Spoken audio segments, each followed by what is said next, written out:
always use a good wine glass so you can get the full, scent and, experience, if you ask me. I use bottled water because it doesn't have any weird skunk odors or whatever, well, water or sulfur or whatever from your sink, and it doesn't have any chlorine flavors. So I fill it up to about a serving size. The thing that most makes it taste like wine to me is elderberry juice, which you can get at Whole Foods, and sometimes you can find it at Sprouts. I use a tablespoon and a half for about this much liquid.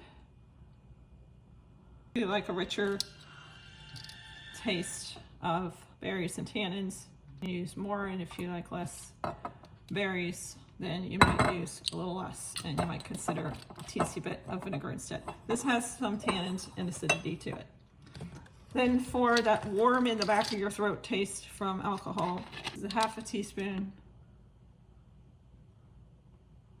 or so of ginger juice. This particular brand of ginger juice has a good kick to it. Others are more dilute, and this you can get on Amazon.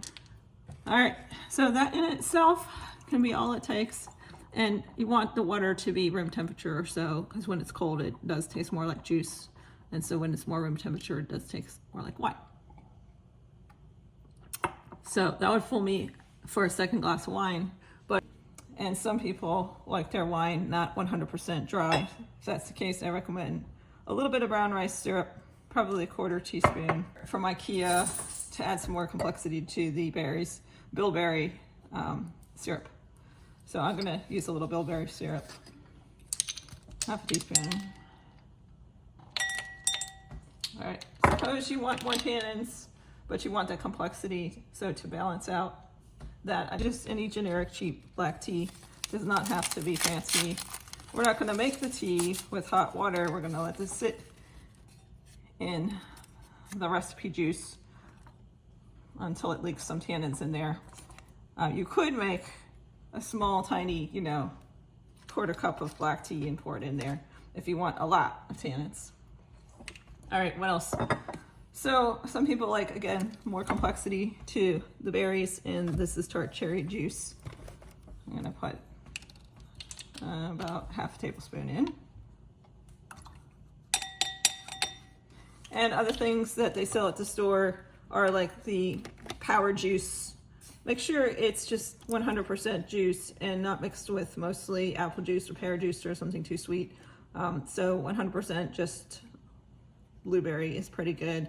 And the things like pomegranate mixed with achii, mixed with blueberry, is pretty good.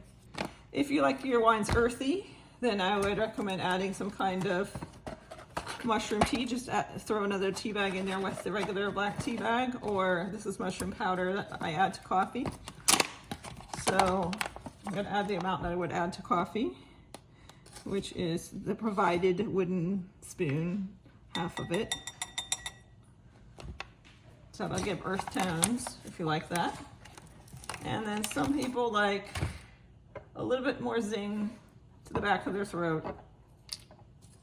I screwed this up in the last video that you guys didn't see. I poured and it was way too much. So I'm just gonna pour a drop, just a drop of Tabasco chipotle flavor. And I'm not even gonna pour the whole thing in there, just a little tiny bit. Okay, that's probably enough, but I can always add the rest that's in the spoon later.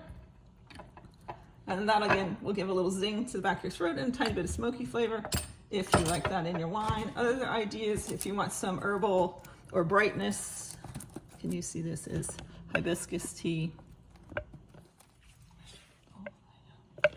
And this is a multi-herbal, like fruity, herbal, rose, various different things. But these, you can find all kinds of herbal teas that are interesting and give complexity. So once you have all that taken care of, then you mix it all up and you keep adjusting it to taste.